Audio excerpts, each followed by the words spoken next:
कूद के फांसी खाई होती है। तो दोस्तों जब वो वापस आता है, जैसे यात्राओं में जैसे नाचने वगैरह आता है, तो वो सभी के आंखों में नेत्र में होता है, चाहे उसके पापा मम्मी सब कहते हैं मेरा बच्चा मेरा ये। केवल एक माता के दर्शन मात्र से ही उनका कुल तर सकता था। और मैं अगर कोई मरा रहता है या किसी को दोष से या कोई शराब से अगर कुछ ऐसा मरा रहता है, जब तक उसके कुल में कोई नहीं तरता, जब तक वो तरता नहीं है, वो अगर रोड़ा लगा देता है जैसे देवता आते हैं। लेकिन जब वो तप करते हैं, जब वो भक्ति करते हैं, जो न्यौतारी देवता जो लोग होते हैं वो उस देवता की भक्ति करते हैं, वहां से फिर आदमी उनको यात्रा की भी जरूरत नहीं पड़ती है। वो आदमी की हाथ देख के और भाव देख के बता देते हैं कि इस पर ये हो रहा है, इस पर ये हो रहा है। तो दोस्तों जब हरिद्वार से देवता को नहला के ले आते हैं तो हम बोलते हैं गर्व से कि हम हरिद्वार नहला के ला रखे हैं, हम ये सिमट नहला के ला रखे हैं, ये कर रखा है। देवता की धोनी पर औरतें क्यों नहीं लगती हैं? और दूसरा सवाल कि और दूसरी गंगा माता के अलावा कौन सी और दूसरी माता है जिसके स्पर्श मात्र से ही देवते सब नाचने के लिए बेबस हो जाते हैं? उत्तराखंड घुमूलो क्या टिहरी क्या मुनशारी, उत्तराखंड घुमूलो क्या टिहरी क्या मुनशारी। हाचू हाचू हाचू हम पहाड़ी नीचू। हेलो दोस्तों आज मैं अपना दूसरा पार्ट लेके तैयार हूँ आज के उसमें। तो दोस्तों में आप लोगों ने कल मेरा पहला पार्ट सुना और आज दूसरा पार्ट। दोस्तों में सूर्यवंश को जो बोला जाता है सौर्यवंश ही बोला जाता था, और ये ब्रह्मा जी के पुत्र ही कहलाए जाते थे, मानस पुत्र उसी में आते थे, जिसमें मारीच ऋषि आए, मारीच ऋषि से सूर्यवंश चला हुआ है दोस्तों। और दोस्तों इसी वंश में जो 87 पीढ़ी में जो है और भगवान राम पैदा हुए थे इसी वंश में। तो दोस्तों वहीं से फिर राम जी ने पूरे आप लोगों को पता है, हम लोगों के जो आदर्श हैं धरती पे जीने के वो भगवान राम जी हैं। तो दोस्तों फिर वहीं से हमारी ये पीढ़ियाँ दर पीढ़ियाँ चलते रही। अगर आप चाहते हो कि मैं राम जी के पूरे वंशस्व के बारे में बता दूँ दोस्तों, मैं वो भी बता सकता हूँ, लेकिन मेरा वीडियो फिर और बहुत अधिक लंबा हो जाएगा, क्योंकि मैंने इसमें अपने सभी चीज़ का ध्यान रखना होता है। और जिस दिन मैं राम जी की लीला का वर्णन अगर उसको करूँगा तो उस टाइम पर सारे सूर्यवंश का कुल का पूरा विस्तार से आप लोगों को बताऊँगा। तो दोस्तों मैं इसमें कथा में आता हूँ अपने, और सबसे पहले माता गंगा की स्तुति करते हुए फिर अपनी कथा में आता हूँ। बुद्धि विनायक विघ्न अविनाशी रिद्धि सिद्धि गजाननाय, शिव गिरिजा के लाल गणपति करिए सब अपराध क्षमा। गुरु के कमल चरणों पर सर रख कर कमलापति का ध्यान करे, पिया सुरसरी देवी गंगा का आह्वान करें, देवी गंगा का आह्वान करें। बोलो गंगा माता की जय। तो दोस्तों गंगा माता, मैंने आप लोगों को बताया गंगा माता की महिमा। हमारे हिंदू धर्म में माता गंगा को इतना पवित्र माना जाता है दोस्तों, किसी देवता की बंदी नहीं खुलती है, या किसी भावभूत को मार मूर के फेंक दिया होता है वो बंदी में पड़ जाता है, किसी को तंत्र मंत्र विद्या से बात बूत के कहीं रख दिया जाता है, और दोस्तों कई अन्य तरीके से दोस्तों किसी भी मंत्र संत्र से बाधा हो, लेकिन गंगा माँ की स्पष्ट की जलधारा, 3 जलधारा दोस्तों उसकी बंदी खोल देती है। दोस्तों गंगा माँ को बड़ा पवित्र माना जाता है। जो व्यक्ति कहीं नहीं बोलता है वो गंगा माता के पवित्र शीतल जल को धारण करने के बाद वो व्यक्ति भी बोल जाता है। दोस्तों बड़ा शास्त्रों में गंगा माता सुंदर वर्णन दिया गया है। अगर आप देखोगे गंगा माता का वर्णन तो दोस्तों आप काफ़ी खुश हो जाओगे। तो दोस्तों हम बड़े भाग्यशाली हैं जो गंगा माता, हम भारतवर्ष में रहते हैं और यहाँ इतनी पावन नदी बहती है। दोस्तों दुनिया में कोई भी ऐसी नदी नहीं है, कोई भी ऐसा कोई प्रमाण नहीं है कि दोस्तों जो गंगा माता, आज तक भी गंगा माता के उसमें ये नहीं बता पाया कि इसमें कीड़े क्यों नहीं पड़ते हैं। दोस्तों हालांकि साइंटिफिक अपना रीजन देते हैं, हर कोई देते हैं, लेकिन दोस्तों हर किसी ने अपनी अपनी तरह से व्याख्या दी है। गंगा माता के जल में कीड़े इसलिए नहीं पड़ते हैं, जल में कीड़े इसलिए, लेकिन दोस्तों ये तो गंगा माता ही जानती है, क्योंकि दोस्तों एक नदी गंगा माता ही नहीं आती है हरिद्वार से, पहाड़ों से, सभी नदियाँ पहाड़ों से आती है, लेकिन और नदियों के जल में सब में कीड़े पड़ जाते हैं, लेकिन गंगा माता के जल में कीड़े नहीं पड़ते हैं। दोस्तों यह बड़ी गर्व की बात है हम सब के लिए। तो ऐसी गंगा माता की पवित्रता को हम सब बनाए रखेंगे।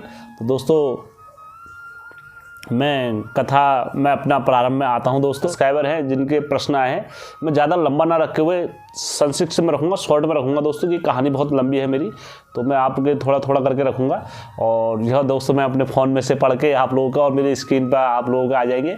तो दोस्तों मैं दलीप जी का आभार करना चाहूँगा जिनने मेरी स्टोरी को बहुत बढ़िया बताया है। मैं दलीप जी धन्यवाद आपका कोटि कोटि। चौखुटिया से ललिता जी ने बताया धन्यवाद, आपकी कहानी बहुत अच्छी है, कोई सब्सक्राइब करे या न करे हम आपको पसंद करते हैं और आपके वीडियो को पसंद करते हैं और हमेशा करते रहेंगे, मतलब इस टाइप से कमेंट दिया है। मैं आपका आभार व्यक्त करना चाहूँगा बहुत बहुत, और आप हमेशा मेरे चैनल में ऐसे जुड़े रहना।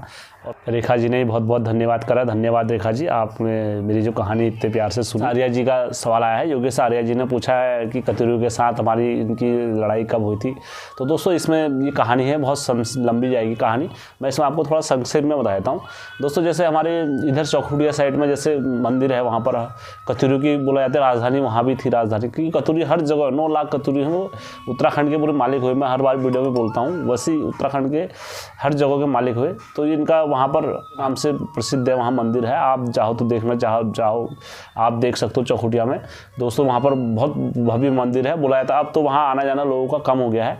तो दोस्तों वहाँ पर धामदेव वगैरह और माता जिया रानी का और जो उनकी बहन थी उनका भी वहाँ पर वो है। तो वहीं से सौकानी उनसे उनकी कथा है पूरी, तो वो मैं आपको बीच में डालूंगा दोस्तों। तो दोस्तों जब कतरू की कहानी पे मैं आऊँगा तो फिर लगातार उसमें कतरू का पूरा इतिहास लेते हुए आप लोगों के बीच में रखता रहूँगा दोस्तों। मंदिर मिलेगा वहाँ पर, बहुत भव्य मंदिर है, आप देखना चाहो देख सकते हो दोस्तों। वहाँ भी राजधानी थी इनकी कतरू की, और काफ़ी लंबे समय तक इनने वहाँ पर भी राज करा है दोस्तों, हर जगह राज करा हुआ है। तो योगेश जी मैं आप इसमें प्रकाश डालूंगा जरूर। अगला सवाल आया है कि सर आप हार्ट कालीन का और वैष्णो माता और इनके बारे में भी वीडियो ज़रूर बनाना, और चाहे कितनी भी लंबी वीडियो हो आपकी, हम पूरा देखते हैं।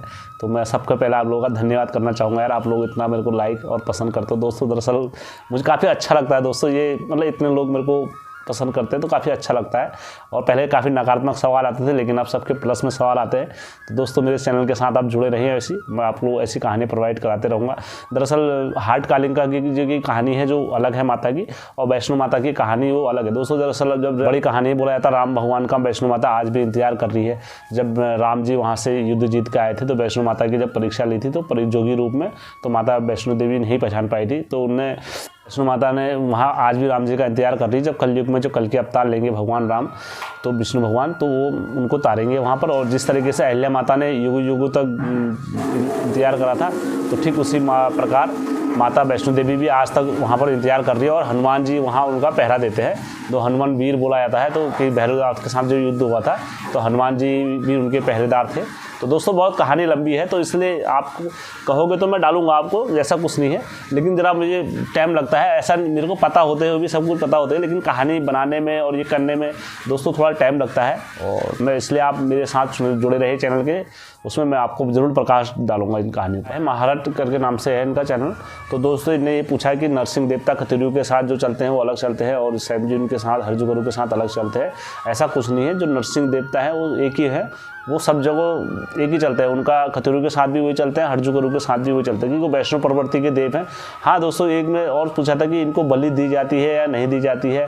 वैष्णो देवी जो कच्चे नरसिंह होते हैं और जो अघोर का होता है, थाप का, जोड़िया का, लोड़िया का नरसिंह जो होते हैं, इनको बलि दी जाती है। और जो वैष्णो प्रवृत्ति के होते हैं, जैसे 9 भाई नरसिंह हुए, तो वैष्णो प्रवृत्ति के उसमें नहीं दी जाती है। जो पहले थे, आप लोग देख लेना, जोगरियों के मुझसे पूछ लेना, जो अघोर नरसिंह वगैरह जो होते हैं वो बलि के उसमें होते हैं, तो उनको बलि दी जाती है। तो उस हिसाब से आप देख लेना दोस्तों। आप और जगह भी सर्च कर सकते हो, ऐसा नहीं कि सब्सक्राइबर हमारे मेन पाठक जी का आया जिनने मेरी बात पर गौर करा कि मैंने सैम जी से पूछा था कि वहाँ सैम जी की धोनी में औरतें क्यों नहीं लगती है। तो उनने मेरे उस बात पर जवाब दिया। मैं आपका आभार व्यक्त करना चाहता हूँ कि आपने उस बात को देखा। ने बोला है कि वहाँ सैमजू देवता हमारे ये थे और धोनी के ब्रह्मचारी थे, इस टाइप से ने मैसेज देखा, आप पढ़ सकते हो दोस्तों। मैं इनको सीधा रिप्लाई करता हूँ। दरअसल ऐसा है योगेश जी, ठीक है वो आपकी बात है, क्योंकि हर कोई किसी की बात से संतुष्ट नहीं हो सकता है। आपको मैं जो बात मैं भी बताऊँगा तो शायद आप उससे संतुष्ट हो या ना हो, लेकिन जो ये आपने जो जानकारी दी है वो सटीक जानकारी नहीं है। और मतलब प्रयास करा आपने, बहुत बहुत प्रयास करा, मैं इसके लिए आभार व्यक्त हूँ।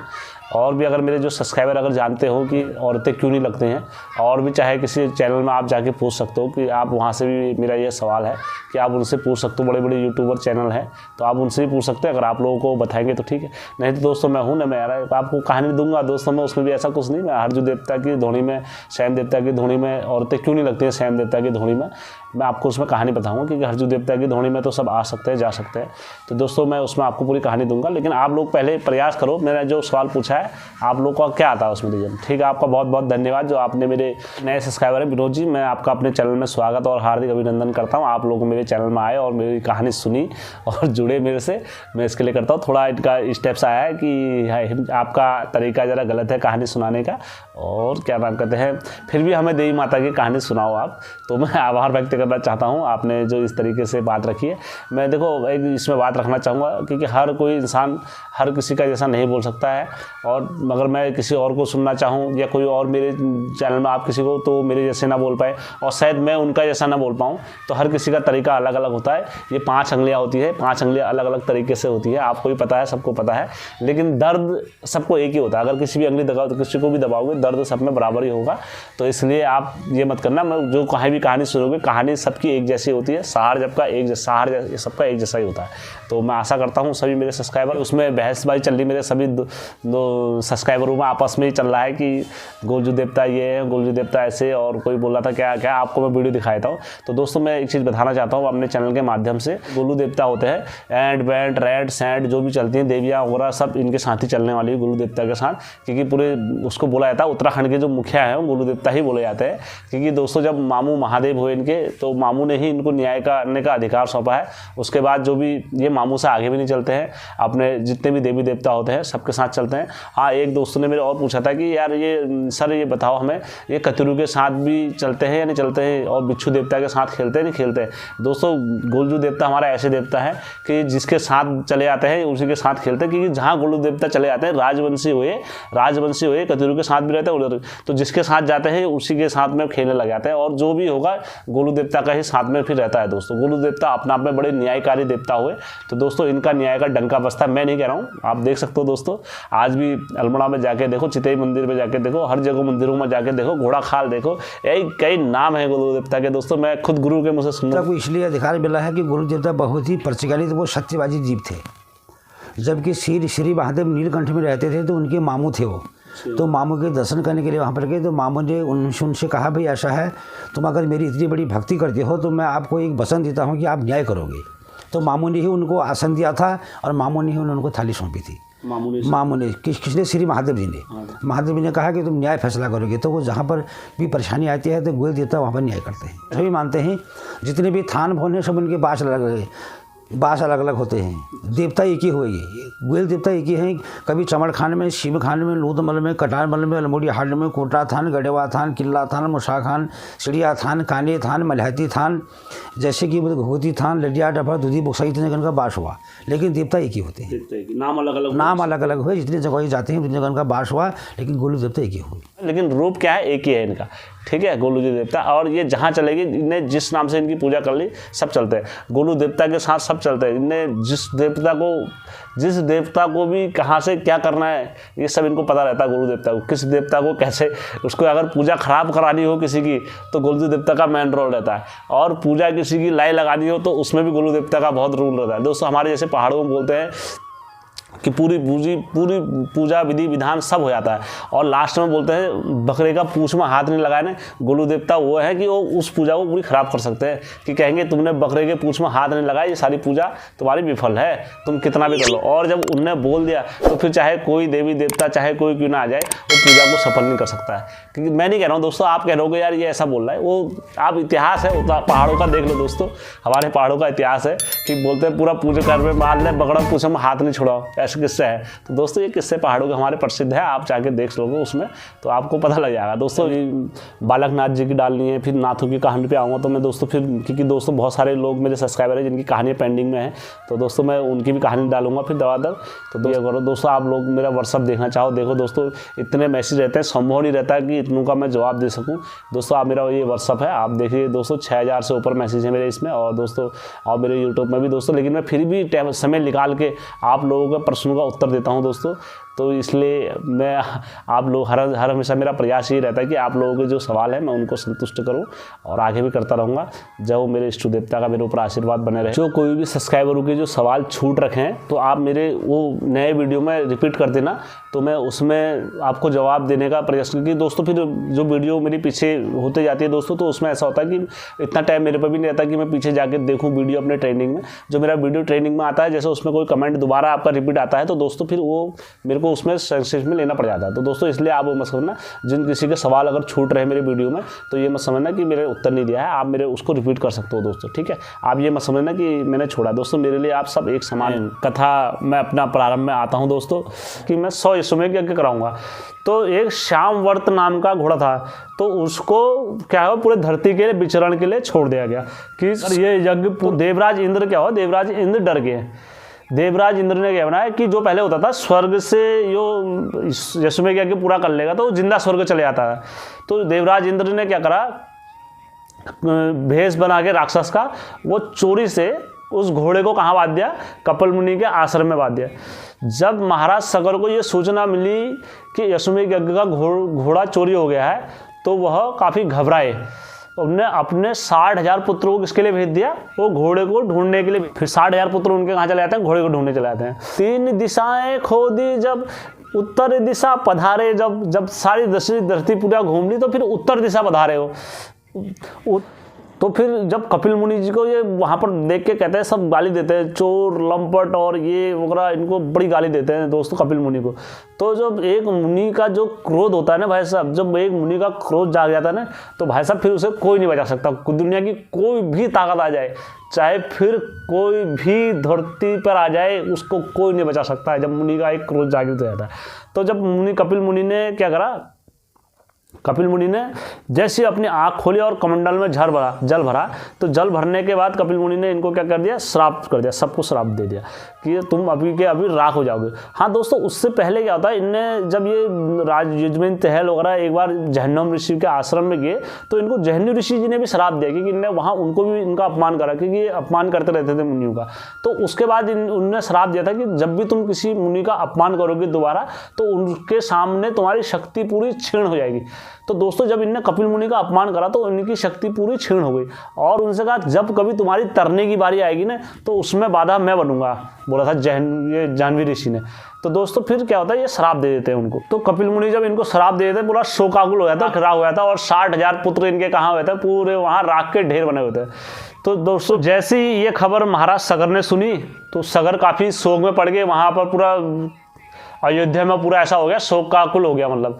तो जो महाराज सगर के पुत्र थे ही जंगल में तपस्या करने जा चुके थे, जी को महाराज सगर ने आदेश करा तो वो ढूंढते ढूंढते उत्तर दिशा वगैरह सब पहचाने तो एक गुफा जैसी देखी इन्हें जाते हुए, तो ये उस गुफा के अंदर जाए।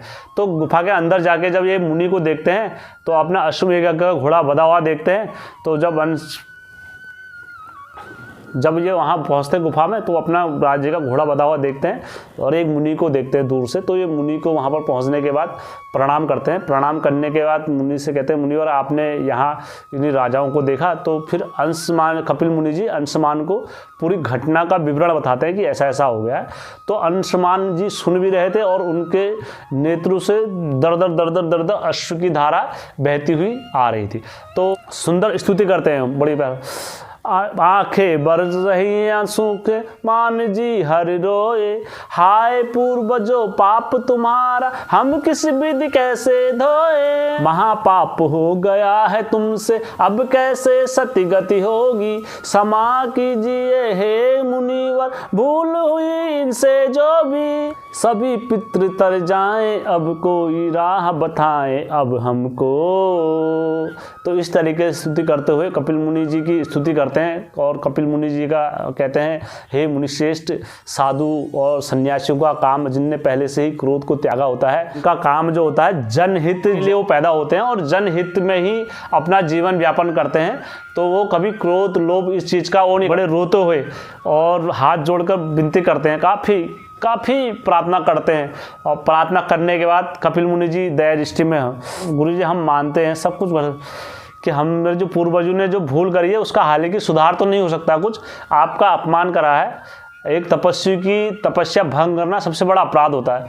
तो कहते हैं आप तो दया के सागर हैं, करुणा निधान हो, करुणा अवतारी हो, इस टाइप से उनकी स्तुति करते हुए किस तरीके से हमारे चाचाओं से मुक्ति हो सकती है इस शराब से, तो आप हमें वो उपाय बता दें। उनकी इस तरीके से स्तुति देखते हुए मन ही मन बड़े प्रभावित होते हैं। कहते हैं यार इसमें ज़रूर कोई देव का या किसी चीज़ का अंश है जो मुझ जैसे क्रोधी कपिल मुनि को इसने शांत कर दिया और मेरा क्रोध शांत कर दिया। कुछ ना कुछ धरती पर कुछ ऐसा होने वाला है जिसने भगवान ने मुझे इसका माध्यम बनाया है, कपिल मुनि भी कहते हैं। तो वह फिर इस माध्यम को समझते हैं, तो वो उनको फिर उपाय बताते हैं। फिर उनको वो कहते हैं केवल तुम्हारे चाचाओं का जो उद्धार हो सकता है, देवलोक से गंगा धरती पर आ जाए तभी इसका उद्धार हो सकता है, नहीं तो इनका उद्धार नहीं हो सकता है। तो बड़ी स्तुति इनकी भी बड़े प्यार से बोला जाता है। जो कलाकार विष्णु के मुख से निकली है ब्रह्म कमंडल में आई, ब्रह्मा जी के देवी गंगा कहलाई। तो गंगा मैया ऐसा कोई पाप नहीं है, ऐसा कुछ नहीं है जिसको नहीं तार सके गंगा मैया। सब चीज़ सबको तार देती है। तो इसीलिए बोला जाता है हमारे जो पूर्वज लोग हैं, सभी लोग हैं, वो इसीलिए गंगा मैया में आने के लिए तरसते हैं दोस्तों। कितने लोगों को हमारी गंगा मैया इसलिए तारती है दोस्तों, मैं आपको सब बता रहा हूँ। आप ये मत समझना कि ऐसे दोस्तों पूरे उत्तराखंड, पूरे देश विदेश के लोग गंगा में इसीलिए आके स्नान करते हैं, क्योंकि यहाँ से मैं उनकी पूरी अवतरण बता रहा हूँ, पूरी वहाँ से कहानी बता रहा हूँ। जो देवराज इंद्र ने यह घोड़ा मेरे कपिल उसमें बात दिया था मेरे आश्रम में, आप इस घोड़े को लेके जाओ। अंशुमान जी रोते हुए जाते हैं और दुखी मन से अपने राज्य में घोड़े को ले आते हैं और घोड़े को ले जाके और महाराज सगर के सामने रख देते हैं। कहते सारी बात का विवरण करते हैं, कर्म से कहते हैं। फिर महाराज सगर भी रोते हैं। महाराज सगर जैसे तैसे अपना यज्ञ पूरा कराते हैं। राजपाट किसको देते हैं? अंशुमंजस को देते हैं, अंशुमान को सौंप देते हैं। और वो कहाँ चले जाते हैं? जंगल में चले जाते हैं। अपनी पत्नी, दोनों पत्नियों को ले, रानी केशनी और सुमति, इनको लेके चल लेते हैं जंगल में। अपने पुत्र को, और उनका जो पुत्र था पहले से ही वो तपस्या करने जा चुका था, क्योंकि वो परम ज्ञानी था, वो पहले से गंगा की तपस्या करने जा चुके थे। और उसके बाद ये दूसरे चले जाते हैं, तो ये जंगल में जाके तपस्या करते हैं। राजपाट दे अंशुमान को सगर चल दिए जंगल में, 60,000 पुत्र तर जाए बड़ी शक्ति गंगा जल में। मतलब 60,000 जिसके पुत्र तर जाए, वो कितनी शक्ति उस गंगा जल में होगी, ये देखो सोच तो इसलिए कई हजार वर्ष तक हल पाए, राजा का देहांत हो गया, अंशुमान जी दुख पाए। मतलब राजा जी तपस्या करते करते फिर वो अपना राजपाट किसको दिया? दलीप को दिया। फिर अंशुमान ने अपना राजपाट किसको? दलीप को देते हो। फिर वो कहाँ चल दिए? वो तपस्या करने चल दिए। जब दलीप ने कई वर्षों तक अपना राजपाट करा, वो भी बड़े प्रतापी राजा थे दलीप, तो उनने भी कई वर्षों तक तपस्या वगैरह करी, तो उनने कई अपना राजपाट बढ़ाया, अयोध्या वंश को काफ़ी आगे बढ़ाया। तो उनने, जब दलीप के जो पुत्र हुए वो कौन हुए? फिर भगीरथ जी हुए। तो भगीरथ जी ने क्या करा? फिर धरती पर आए, पूरे तेजस्वी सम्राट बने। सम्राट बनने के बाद उनकी सूर्यवंशी राजा के पूरे प्रतापी राजा की पीढ़ियाँ उनकी स्वर्ग को प्राप्त हो गई सूर्यवंश की। दोस्तों जो रघुकुल रीत सलाह चलाई, प्राण जाई पर वचन ना जाई, वो यहीं से रीत चली है दोस्तों। क्योंकि इनने जो वचन दे दिया था अपने परदादाओं, उनको सबको वचन दे दिया था कि हम तुम्हें तार के दिखाएंगे। तो इनकी कितनी 3 पीढ़ियाँ तर चुकी है, लेकिन अभी तक गंगा धरती पर नहीं आई है। तो दोस्तों जो भगीरथ थे, देवता लोग खुद युद्ध के लिए मदद मांगने आते थे। तो इनके एक क्या नाम था? वृत्तासुर नाम का राक्षस था, उसने देवताओं पर आक्रमण करा था। तो देवराज इंद्र इनसे मदद मांगने आते हैं, तो उस वक्त ये उनकी मदद करते हैं। तो ये सोचते हैं कि यार मेरे इतने पूर्वज तर गए हैं, तो मैं गंगा मैया को बलपूर्वक ले आता हूँ धरती पर। तो ये गंगा माता को बलपूर्वक जैसे ले आते हैं, जो जितने जो भी साथी होते हैं सब डूब जाते हैं गंगा में। तो ये नहीं डूबते हैं। वो कहते हैं मैं क्यों डूबा? कहती है तुम इसलिए नहीं बगे, जो तुम्हारे जो घरों में मेरे पूर्वजों ने इतनी तपस्या करी है, तो उस कारण मैं पूर्वजों को तप का प्रभाव है, इसलिए। तब वो समझता है कि बल में और ताकत में और शक्ति के प्रभाव में क्या अंतर है। तो भगीरथ वहीं से अपना राजपाट छोड़ देते हैं। फिर तो भगीरथ कहाँ आते हैं? नीचे आते हैं धरती लोक में। धरती लोक में आते हैं तो वो अपने पुत्र को राजपाट सौंपते हैं, फिर सारा तो अपना राजपाट सौंप देते हैं। फिर भगीरथ कहाँ चले जाते हैं? तप करने चले जाते हैं। वो अपने गुरु वशिष्ठ जी के पास जाते हैं। गुरु वशिष्ठ जी से विचार विमत करते हैं कि गुरुदेव ऐसा क्या कारण हो सकता है कि मेरे इतने पूर्वज तर गए हैं कि गंगा जमीन पर नहीं आई अभी तक। तो गुरुजी कहते हैं कुछ ना कुछ तो गड़बड़ है। तो कहते हैं सबसे पहले मैं पूजा करता हूँ किसकी? इनने विष्णु जी की पूजा करी, कमलापति। संकल्प अगर दिल हो ना आपका कि मेरे को ये करना है, संकल्प हो कि मुझे अपने देवताओं को पाना है, संकल्प हो कि मेरे को अपने देवताओं की स्तुति करनी है, संकल्प अगर तुम कर लोगे तो तुम्हारी संकल्प को कोई नहीं रोक सकता। बोलते हैं ना, कोई भी हम पूजा पाठ कोई भी करते हैं तो पंडित से संकल्प रखाते हैं सबसे पहले पंडित आके, तो वैसे संकल्प करा। तो इतनी घोर तपस्या करी विष्णु जी की, इतनी घोर तपस्या करी, मतलब पूरा ब्रह्मांड, पूरा तीनों लोक पूरा हिलने लग गया, सब गूंजने लग गया विष्णु जी की तपस्या करके। तपस्या करते करते करते करते इनकी आंख से क्या हुआ, तेज उत्पन्न पैदा होने लग गया, इनका इतना तेज उत्पन्न होने लग गया पैदा। तो दोस्तों उनकी नाक से क्या हुआ, एक घोर अग्नि तपस्या निकलने लगी। तो उससे क्या हुआ, पूरा देवलोक, पूरा आकाश, पूरा धरती सब जलने लग गया इनके तप से। तो इसके पास जाते हैं, विष्णु जी के पास जाते हैं कि हे विष्णु जी, यदि इसे रोका नहीं गया तो पूरा क्या होता, धरती में हाहाकार मच जाएगी और पूरा प्रलय आ जाएगा। तो ये विष्णु जी कहते हैं मैं इनको दर्शन दूंगा। तो विष्णु जी इनको दर्शन देते हैं। विष्णु जी कहते हैं मैं गंगा को कैसे सौंप सकता हूँ, वो ब्रह्मा जी की पुत्री है, तो ब्रह्मा जी उन्हें सौंपेंगे। तो तपस्या स्टार्ट कर देते हैं। कई वर्षों तक फिर वो ब्रह्मा जी की तपस्या करते हैं। भगीरथ कई वर्षों तक ब्रह्मा जी की तपस्या करते हैं। दोस्तों आज जिस गंगा की हम जिस गंगा को नहीं मानते ना, तो उस गंगा को देवता लोग भी नहीं चाहते थे कि धरती में आए। तो दोस्तों उस गंगा को देवता लोग भी नहीं चाहते, पहले उन्होंने ब्रह्मा जी की तपस्या करी, फिर इतने वर्षों तक जब ब्रह्मा जी की तपस्या करी तो ब्रह्मा जी ने भी मना कर दिया। ब्रह्मा जी ने कहा मेरे पे भी इतनी ताकत नहीं है, तुम किसकी तपस्या करो, महादेव की करो, क्योंकि अगर मैं उनको दे भी देता हूँ तो अगर जैसे मैं ब्रह्मा जी को उनको दे देता हूँ नीचे, तो पूरी धरती पैताल लोक में चली जाएगी, वो पूरी धरती को बहा देगी, इतना बेग है गंगा में।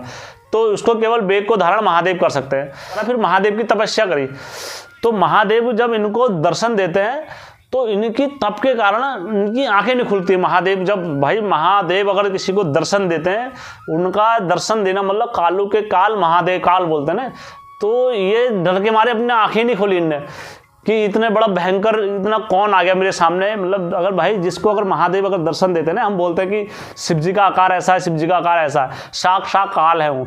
अगर जो मतलब काल को देख लिया और शिव जी को देख लिया बराबर है, महाकाल बोलते हैं जिनको। तो दोस्तों महादेव के सामने जैसे ही आए तो इनके सामने आंख नहीं खोल पाए तपस्वी भाव वगैरह। तो महादेव से फिर इनने कहा कि महादेव मैं गंगा माता को धरती पर लेकर आना चाहता हूँ, कृपया आप मेरा इसमें मदद करो और किसी तरह आप मेरा इसमें साथ दोगे। तो कूट विष पीने वाले विनती सुनिए योगेश्वर, मेरा बेड़ा पार लगाओ फिर मैं मारी शिव तुम हो, तब मैं मानूंगा मैं शिव तुम हो जब मेरा बेड़ा पार करोगे। तो दोस्तों फिर यहाँ से शिव जी की स्तुति इस तरीके से करते हैं।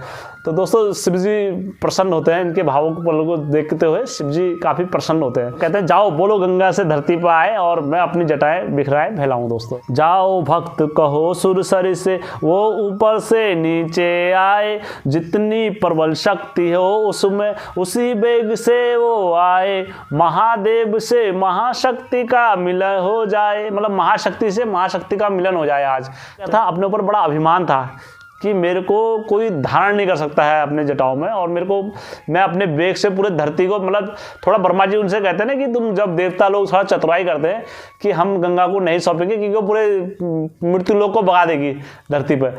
तो दोस्तों गंगा को भी बड़ा अभिमान आया था, कहती मेरे में इतना वेग है कि मैं पूरे मृत्यु लोक को भगा सकती हूँ। तो करते तो जब भोलेनाथ की उनकी सहमति मिलती है तो फिर भगीरथ विचार करके फिर भगवान विष्णु जी को बताने जाते हैं और महादेव को सहमति सबकी मिल गई है, आप गंगा को नीचे छोड़ो करके। दोस्तों जब कोई भी महान कार्य होता है ना, वो संघर्ष भरा होता है और इसीलिए उस कार्य को क्या करते हैं, युग युग तक याद करते हैं। कहा विष्णु ने सुरसरी तुमको विष्णु लोक में जाना है, हर वंश का बेड़ा देवी तुमको पार लगाना है, लोग से मृत्यु लोक ना जाऊंगी, प्रभु का दर्शन नहीं मिलेगा, चरण नहीं धो पाऊं, दूर नहीं जाऊं मैं चरणों से, मैं जानू जग के छल को। भगवान विष्णु बोले कि देवी तुम फिक्र मत करो, मैं तुम्हारी मन की पीड़ा को पहचान रहा हूँ, आप देवी हो, आपको इस चीज़ों से बहुत दूर रहना है, आप बहुत परे हो इन चीज़ों से, क्योंकि आप देव योनि में हो। तो तुम अगर धरती लोक में जाओगे तो मैं बाद में जब अपने उसमें आऊँगा, राम रूप में आऊँगा, तो आपसे वहाँ ज़रूर मिलने आऊँगा गंगा, और आप इस टाइम पर जाओ। तो इसलिए गंगा माँ बड़े व्याकुल मन से करते हैं। तो गंगा माँ से कहते हैं कि जो हमारे भक्त और जो भक्त होते हैं उनको कभी अपने द्वार बेफालतू में नहीं लौटाया जाता। तो भक्त होते हैं, जो असली भक्त होते हैं, अपने भक्तों से प्यार कराया जाता है और उसको दर्शन दो। तो इस टाइप से कहते हैं, वीर भगीरथ भक्त तुम्हार व्याचक मन कर द्वार खड़ा, उसकी घोर तपस्या हटका छलक रहा देवी है घड़ा। मैंने स्वयं प्रकट हो करके तपसी को वरदान दिया, ब्रह्मा विष्णु खुश हो गए तपसी से, तुम भी उसको दर्शन दो। सारा देव और सारे लोग सब उससे खुश हैं और आप भी उसको दर्शन दो गंगा माता। तो गंगा माता के ऊपर क्या होता है, फिर एक दबाव जैसा आया था, प्रेशर जैसा आया था कि मुझे अब क्या करना, मुझे तो दर्शन देने ही पड़ते हैं। तो जब बोलते हैं ना, हर कोई जिस कार्य को बोलता है कि यार करना ही है, तुमको करना है करके, तो इस समय तो सारे लोग सब मतलब गंगा माता बड़ी परेशान हो जाती है। तो कहते हैं चलो आपके कहने पे मैं भगीरथ को दर्शन देती हूँ। फिर गंगा माता कहती है, और माता गंगा दया की मूर्ति बनकर अपने भक्त को दर्शन देने के लिए तैयार हो गई। तो दोस्तों जब माता गंगा सूर्य के दर्शन देने के लिए जाती है, जिनके दर्शनों के लिए सूर्य देव वंश की 3-4 पीढ़ियाँ तर चुकी थी, तो दोस्तों जब उनके दर्शन करते हैं तो गंगा भगीरथ, तो उनके नेत्रों से अश्रु की धारा नहीं रुकती है। तो उनके पूरे शरीर से मतलब ऐसा रोम रोम प्रफुल्लित हो गया उनके। तो माँ गंगा के दर्शन करके दोस्तों, जैसे हमारे वहाँ पहाड़ों में यात्रा वगैरह लगती है, तो उनके हमारे जैसे भूत वगैरह आते हैं जिनके साथ थोड़ा बहुत भी अन्याय हुआ रहता है, तो जैसे हम उनको देखते हैं तो हमारे अश्रु निकल आते हैं। तो यहाँ पर इतने 60,000 पितरों के साथ और इतने लोगों के साथ अन्याय हुआ था, तो उनको बड़ा दृश्य वहाँ पर बड़ा भावुक पल वाला हो जाता है। तो उन्हें देखते ही मतलब गंगा माँ के भी आंसू आए थे, और वीर भगीरथ तो इस तरीके से रोते हैं, उनके आंखों फूट के।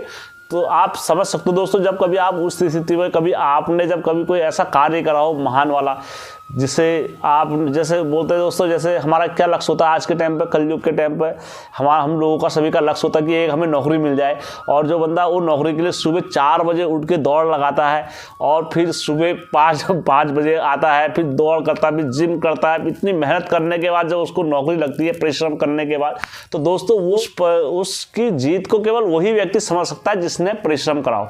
तो दोस्तों जिसकी कुल की मतलब 4-5 पीढ़ियाँ तर चुकी हो, तो दोस्तों वो समझ सकता है उसका एहसास क्या हो सकता है। दोस्तों मैं आपको क्या बताऊं, क्योंकि दोस्तों आप समझो, जब हमारे पहाड़ों में जब कभी यात्रा वगैरह कुछ ऐसे लगती है, तो हमारे थोड़ा बहुत भी बुजुर्गों के साथ जिसके साथ अन्याय हो जाता है, किसी ने कूद के फांसी खाई होती है, तो दोस्तों जब वो वापस आता है, जैसे यात्राओं में जैसे नाचने वगैरह आता है, तो दोस्तों जब आता है तो उस वक्त का जो भावुक पल होता है, तो वो सभी के आंखों में नेत्र में होता है, चाहे उसके पापा मम्मी सब कहते हैं मेरा बच्चा मेरा ये। तो दोस्तों यहाँ कितनी पीढ़ियाँ तर चुकी थी, 60,000 पीढ़ियाँ तर चुकी थी, और उनके कुल के पूरे वंश का पूरा नाश की ओर प्रकार था, सूर्यवंशी और पूरा खत्म की ओर था। तो उस टाइम पर इनको माता दर्शन देती है, और केवल एक माता के दर्शन मात्र से ही उनका कुल तर सकता था। और दोस्तों एक चीज और है, जब किसी के कुल में अगर कोई मरा रहता है, या किसी को दोष से या कोई शराब से अगर कुछ ऐसा मरा रहता है, जब तक उसके कुल में कोई नहीं तरता, जब तक वो तरता नहीं है।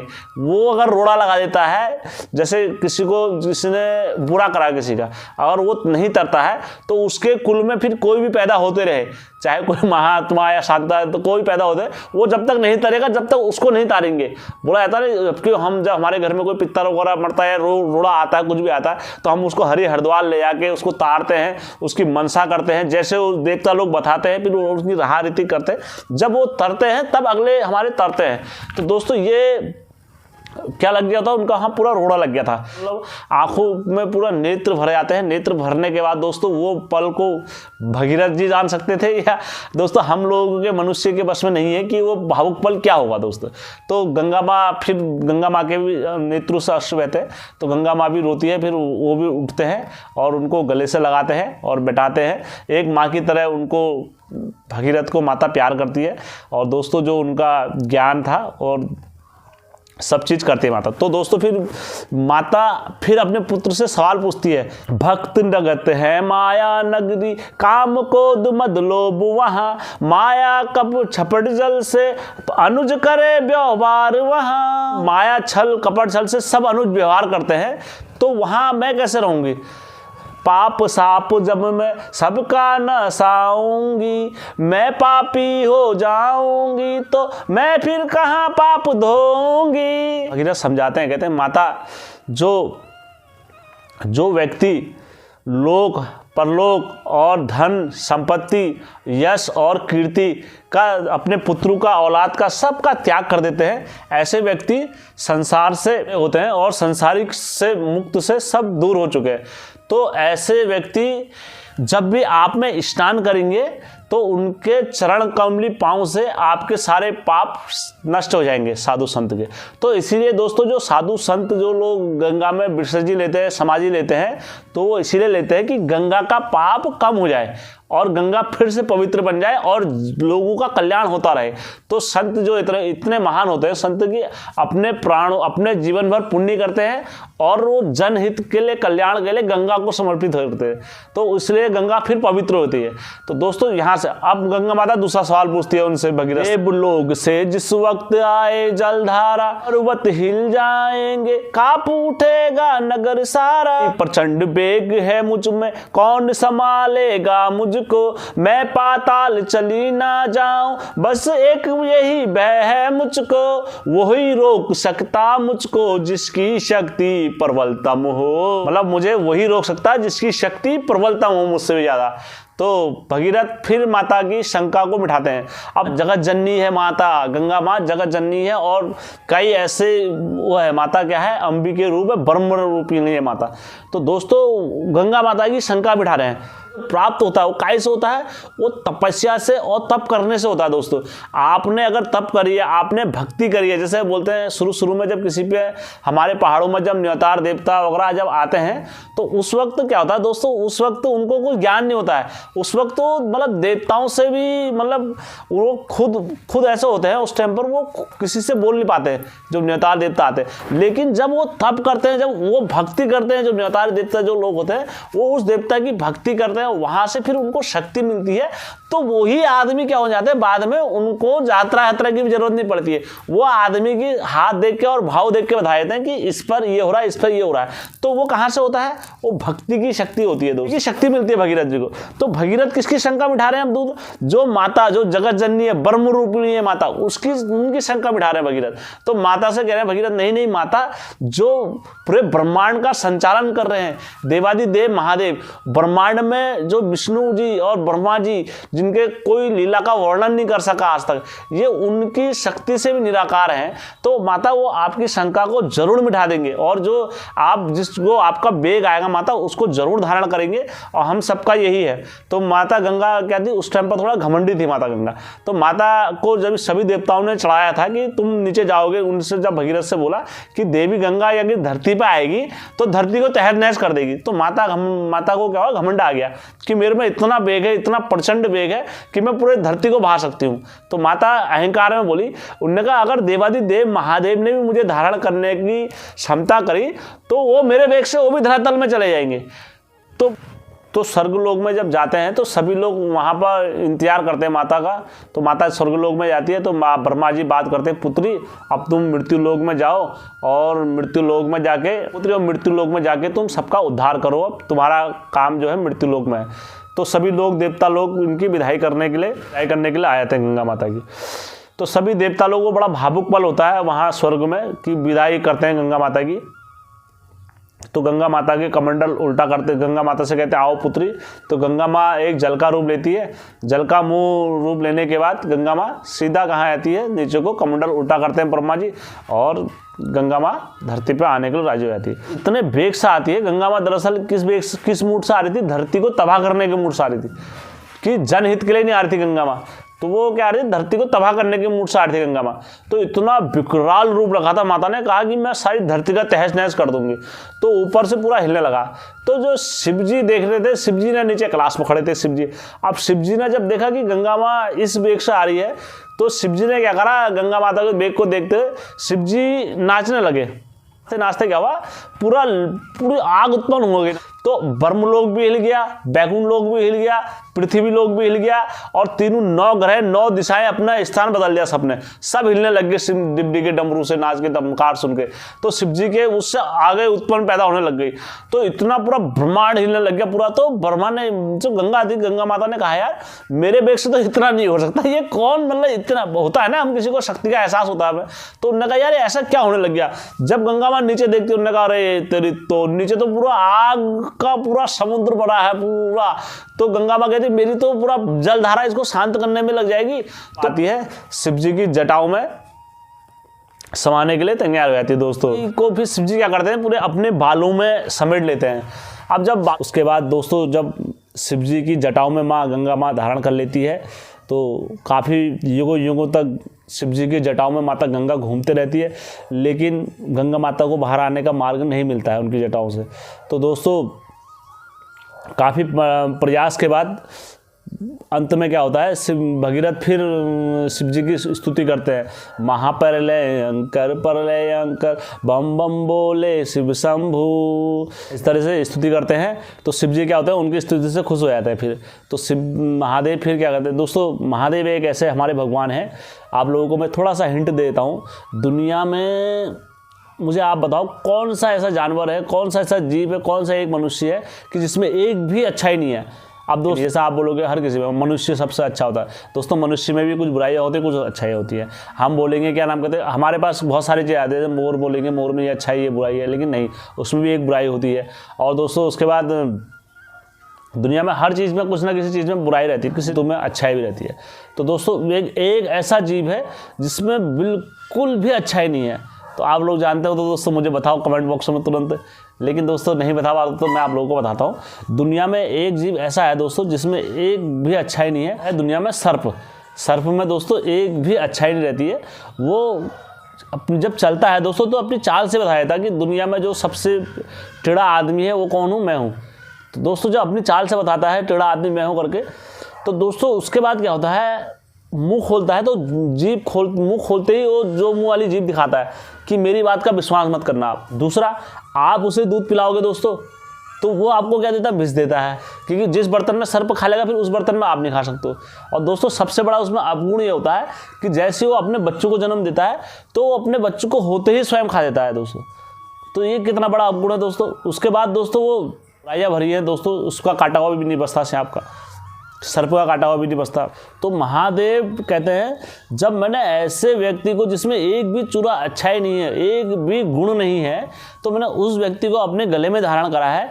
आप में तो फिर भी इतनी अच्छाई है, आप में तो फिर भी इतने गुण है, लेकिन आप भक्ति तो करो, हमारी पूजा तो करो। मैं करूँगा ना फिर बाद में, मैं हूँ, तुम पूजा करो बाद में, मैं देखता हूँ ना आप लोगों को। तो दोस्तों इसलिए कि भक्ति करनी चाहिए। और दोस्तों दूसरा, महादेव ने खुद उदाहरण दिखा है कि मिलजुल के हमें रहना चाहिए सभी को, क्योंकि आप उनके जब दोस्तों कैलाश पर्वत में जाओगे तो महादेव की जो सवारी क्या है नंदी, माता की सवारी है शेर। और दोस्तों उन दोनों में वैर है, नंदी में और श्याम। और दूसरा दोस्तों कार्तिकेय की सवारी क्या है, मोर। और वहीं पर शिव जी के गले में क्या है, सांप। तो ये क्या होता है, मिलजुल के रहते हैं वहाँ पर भी। और दोस्तों दूसरी बात, फिर गणेश जी की सवारी क्या है, मूषक। और मूषक की किसके साथ नहीं मरती है, चूहे के साथ। दोस्तों दोनों में वैर है। तो दोस्तों फिर भी ये क्या करते हैं, फिर भी मिलजुल के रहते हैं आपस में। तो भगवान ने संकेत दिया है कि हमारा जो सब चीज़ का अलग अलग वैर है, हम उसके बावजूद भी मिलजुल के रहते हैं, तो हमें आपस में मिलजुल के ही रहना चाहिए। तो दोस्तों भगवान शंकर की जब स्तुति करते हैं तो भगवान शंकर प्रसन्न हो जाते हैं। जब भगवान शंकर प्रसन्न हो जाते हैं तो भगीरथ से कहते हैं, जाओ भक्त गंगा तुमको सौखी, गंगा का ध्यान रखना, मैली मत करना, इसका जग में कल्याण होता रहेगा। मतलब इस टाइप से भगवान शंकर जी कहते हैं कि मैं तुम्हें गंगा सौंप रहा हूँ, तो गंगा को मैली मत करना और पूरे जग का कल्याण हमेशा होता रहेगा। तो दोस्तों जब भगीरथ को माता शिव जी भगवान क्या करते हैं, फिर एक बूंद आकाश को दे देते हैं, एक बूंद पैताल को दे देते हैं, एक बूंद मृत्युलोक को हम लोगों के लिए देते हैं। जब भगीरथ को मृत्युलोक के लिए देते हैं तो भगीरथ जी वायु वेग से चलते हुए आते हैं। तो उनके पीछे पीछे क्या होती है, गंगा माता आती है पवन गति से आगे बढ़ते हुए। उसके बाद दोस्तों जब मृग देश से आते रहते हैं शिव जी। तो रास्ते में क्या पड़ता है दोस्तों, जहन्यू ऋषि का आश्रम पड़ता है। अब दोस्तों ये जहन्यू ऋषि का आश्रम वही पड़ रहा है, वही ऋषि हैं जिनने युजवेंद्र चहल उनको जो दक्ष प्रजापति के 60,000 पुत्रों को सबसे पहले श्राप दिया था कि तुम्हारी सारी शक्तियाँ एक ऋषि के सामने क्षीण हो जाएंगे। तो दोस्तों जैसी भगीरथ के वहाँ पर कश्यप, और दोस्तों कई जगह ये बोला जाता है, कई ग्रंथों में ऐसे ये बोला जाता है कि माता गंगा क्या हो रखा था, बहुत ज़्यादा अपवित्र हो गई थी, तो गंगा माता को पवित्र करने के लिए उनका धारण करना बहुत। दोस्तों जब जहन्यू ऋषि का आश्रम पड़ता है तो माता गंगा अपने वेग से आती है, प्रबल वेग से आती है, तो सारे आश्रम को बहा देती है। जब जहन्यू ऋषि के आँख खुलती है, वो देखते हैं गंगा माता को कि मेरा आश्रम सारे भगा दे, मेरे सारे भक्तगण भगा दे, तो वो सारे कमंडल में भरते हैं गंगा माता को, सारी जलधारा पे जाते हैं।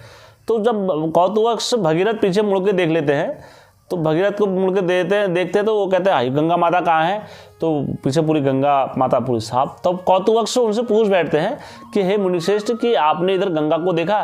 तो जैसे मुनि जी देखते कहते हैं हाँ मैंने देखा है, और माता गंगा ने मेरा ऐसा ऐसा करा, मेरा आश्रम भगा दिया, मेरे भक्तों को भगा दिया, तो इसलिए मैंने माता गंगा को जल से पी लिया, धारा से। तब दोस्तों फिर भगीरथ उनके चरणों में पड़ जाते हैं कि संत हृदय तुम जग के दया मान करिए रक्षा है। कहते मतलब तुम संत हृदय हो जग के और दयामान हो, करुणा अवतार हो प्रभु, तुमने गंगा हम जग कल्याण के लाए हैं, और संतों का कामी हितैषी है पूरे जग के, तो संत का कामी मुनिश्रेष्ठ जग की भलाई के लिए होता है। तो मुनिश्रेष्ठ कहते हैं बात तो तुम सही कह रहा, मतलब थोड़ा उनके मन में वो आया था दोस्तों, क्योंकि वो तपस्वी थे। तपस्या करने के बाद दोस्तों ज्ञान की इंद्रियां जल जाती हैं। जो व्यक्ति सुबह शाम पूजा पाठ वगैरह करता है तो उसकी ज्ञान की इंद्रियां जल जाती हैं, तो फिर वो सबके प्रश्नों का उत्तर देने के लिए सज्ज रहता है। जो व्यक्ति पूजा पाठ वगैरह करता है तो उसकी दोस्तों बोला जाता है, शास्त्र में बोला जाता है, जिसकी 6 इंद्रियां जाग जाती हैं तो उसे किसी के आगे झुकने की जरूरत नहीं पड़ती है, क्योंकि वो फिर ब्रह्मांड से बात करने वाला हो जाता है। तो दोस्तों वैसी भगीरथ क्या थे, वो भगीरथ सबके प्रश्नों का उत्तर देने के लिए सज्जित थे। तो फिर भगीरथ उनके जहन्यू ऋषि से प्रश्न करते हैं, तो जहन्यू ऋषि प्रश्न करने के बाद जहन्यू ऋषि उनसे संतुष्ट होते हैं।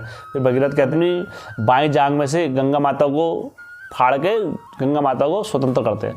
जब गंगा माता को स्वतंत्र करते हैं, फिर गंगा माता उनको प्रणाम बोलती है, तो वहाँ से गंगा माता का एक नाम क्या पड़ जाता है, जाह्नवी पड़ जाता है। फिर गंगा माता क्या होती है, फिर आगे चलते हुए आती है वायु वेग से, तो आती है तो रास्ते में फिर जिस दिन जलधारा से मिलते रहती है माता, तो वहाँ पर प्रयाग बनते रहते हैं, जैसे देव प्रयाग, दोस्तों देव प्रयाग बनता है। उसके बाद देव प्रयाग, रुद्र प्रयाग, कर्ण प्रयाग, नंद प्रयाग, विष्णु प्रयाग, सारे प्रयागों से होते हुए माया माता कहाँ आती है, लक्ष्मण झूला।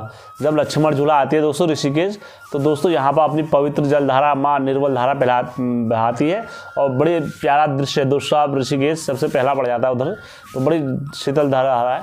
तो दोस्तों वहाँ से जैसी गंगा माँ फिर कहाँ आती है, हरिद्वार में अपने पहला प्लेन्स नगरी में चरण रखते माँ, हरिद्वार प्लेन्स की नगरी बोला जाता है। दोस्तों पहाड़ों को छोड़ के पहली बार माता कहाँ आती है, प्लेन्स में आती है। दोस्तों आप सभी माता गंगा का स्वागत करते हैं, और दिल से हम सभी लोग दिल से गंगा प्लेन से हरिद्वार में आती है, तो दोस्तों सभी लोग स्तुति वगैरह करते हैं माता की, सभी लोग स्वागत करते हैं माता का, कोई फूल से कोई किसी से। और दोस्तों यहाँ पर जब हरि के बोला जाता है, हर की पौड़ी जहाँ पर नाम का स्थान है, बोला जाता है एक कंथ कथा के अनुसार समुद्र मंथन करा था, तो उस वक्त जो उसकी जो बूंदें निकली थी समुद्र मंथन से, अमृत का घड़ा लेके भाग रही थी विष्णु भगवान जी उस टाइम पर अप्सरा का रूप रख के, तो उस टाइम पर असुरों में काफ़ी छीना झपटी हुई इनके साथ। तो बोला जाता है उस कुछ बूंदें हरिद्वार में पड़ी, फिर इलाहाबाद में पड़ी, फिर देवप्रयाग में, कुछ ऐसे टाइप से बूंदें पड़ते रहे दोस्तों। तो जहाँ जहाँ बूंदें पड़ते रहे दोस्तों, वहाँ क्या बन गए, कुंड बन गए। तो दोस्तों यहाँ पर हर की पौड़ी नामक स्थान पर बोला जाता है, यहाँ पर उसके अमृत की कुंड भी बनी हुई है, उसके अमृत की बूंदें पड़ी है। और दोस्तों भगवान विष्णु के हरिचरण बोला जाता है। और दोस्तों यहाँ पर हमारे उत्तराखंड के जो निवासी स्थान है हरजू देवता, उनने भी काफ़ी भक्तिभाव करी है, तो इस वजह से भी यहाँ पर पवित्र स्थान बोला जाता है। तो दोस्तों यहाँ पर दोस्तों एक ग्रंथ कथा के अनुसार एक कहानी और मिलती है। जब महाभारत में अर्जुन थे, अर्जुन जब पांडव लोग आए थे यहाँ पर, तो उस वक्त अर्जुन ने यहाँ पर गंगा स्नान करा था हर की पौड़ी पे। जैसे स्नान करा था तो यहाँ से उनको उल्पी, उनका पाँव पकड़ के सीधा 45 लोग लगे थे। तो 45 लोग में उल्पी के साथ उनका विवाह होता है। विवाह होने के बाद उनके पुत्र का जन्म होता है वज्रवाहन। तो दोस्तों जब वज्रवाहन का जन्म होता है तो ये वज्रवाहन वही होता है जिसने अर्जुन को हराया होता है युद्ध में और अर्जुन को मार दिया होता है दोस्तों। तो दोस्तों फिर बाद में गंगा माता आती है, फिर और भीष्म पितामह लोग आते हैं, तब बाद में पुनः जीवित करते हैं श्री कृष्ण भगवान अर्जुन को। तो दोस्तों आप महाभारत में जाओगे तो आप इसका जिक्र आपको मिल जाएगा। तो दोस्तों ये हरिद्वार हर की पौड़ी वही स्थान है कि आपके कर्म और अगर अच्छे सब कुछ होते हैं तो माता गंगा आपको यहीं से तार देती है। 84 लाख योनियों के मोह माया से आपको मुक्त कर देती है दोस्तों गंगा माँ यहाँ पर से। तो दोस्तों बड़ी पवित्र गंगा माँ है, बड़ी जलधारा है यहाँ पर। तो दोस्तों जो हिंदू धर्म में एक बार पैदा हो जाता है, जैसे और धर्म में कोई पैदा होता है, जैसे कोई कहीं भी होता है तो दोस्तों किसी को कहाँ जाना होता है, किसी को कहाँ जाना होता है, तो दोस्तों वैसे ही हिंदू धर्म में लिखा गया है, हिंदू शास्त्र में लिखा हुआ है, अगर तुम हिंदू धर्म में पैदा हो गए हो तो आपको एक बार हरिद्वार जरूर आना पड़ता है डुबकी लगाने। दोस्तों मैं ही नहीं कह रहा हूँ, इस टाइम में यहाँ पर बड़े बड़े ऋषि लोग तपस्या आके उनने करी हुई है, जैसे हरिद्वार हो गया, काशी हो गया, इलाहाबाद हो गया, संगम हो गया, त्रिवेणी संगम हो गया। तो इन स्थानों पर जरूरी होता है कि आप लोग एक बार अपने जीवन काल में स्नान करेंगे। तो दोस्तों फिर माता अपने पावन जलधारा यहाँ से बहाती है, शीतल जलधारा। तो अपनी जलधारा को बहाने के बाद फिर माता आगे को बढ़ती है। तो धीरे धीरे धीरे धीरे धीरे दोस्तों माता सभी नगरों को खिलाती हुई, चहलाती हुई, अपने पावन जल बिखेरती हुई माता सभी नगरों को पवित्र करते हुए जाती है। दोस्तों एक से जितने पापी और उतारते हो जाती है माता नगरों को, जो नगर बिल्कुल सूखे पड़े हुए थे उन नगरों को हरा भरा करते हुए अपने पावन जल से। जहाँ फल नहीं होते थे वहाँ फल उगाते हुए, जहाँ अन्न नहीं होते थे वहाँ अन्न उगाते हुए, जहाँ फूल नहीं होते थे कभी दोस्तों वहाँ फूल उगाते हुए माता अपनी शीतल जल धारा बहाती है। और बहाते बहाते माता कहाँ पहुँच जाती है, बंगाल देश पहुँच जाती है। जब बंगाल की खाड़ी में पहुँच जाती है माता तो वहाँ पर कपिल मुनि का आश्रम माता को मिलता है। तो कपिल का जब आश्रम मिलता है तो वहाँ पर सूर्यवंशियों की 60,000 पुत्रों की राख जो कि त्योर रखी हुई थी दोस्तों वैसी। तो दोस्तों जब गंगा माता के स्पष्ट मात्र से उन सब में क्या हो जाता है, प्राण स्पष्ट हो जाते हैं दोस्तों। तो बहुत सारे प्राप श्राप मुक्त हो जाते हैं। अपने मोह माया दक्ष प्रजापति के समय से पाप का मोह झेलता हुए आ रहे थे, फिर सूर्यवंशी कुल में जने तो वहाँ भी उनने पाप का मोह झेलते हुए आए। तो गंगा माता ने उनको सब पाप मुक्त से वंचित करे, 84 करोड़ योनि से उनको मुक्त करा। और फिर वो दोस्तों भगवान हरि के साथ सब चले जाते हैं। दोस्तों हमें जब भी अगर हमारा जब कभी हमारा निराकार या कुछ भी होता है तो दोस्तों हम सब मिलके कहाँ चले जाते हैं, भगवान हरि के चरणों में जाते हैं। और भगवान हरि के, क्योंकि आत्मा का सागर भगवान हरि है तो उनमें ही हमें समाना है, भगवान विष्णु में।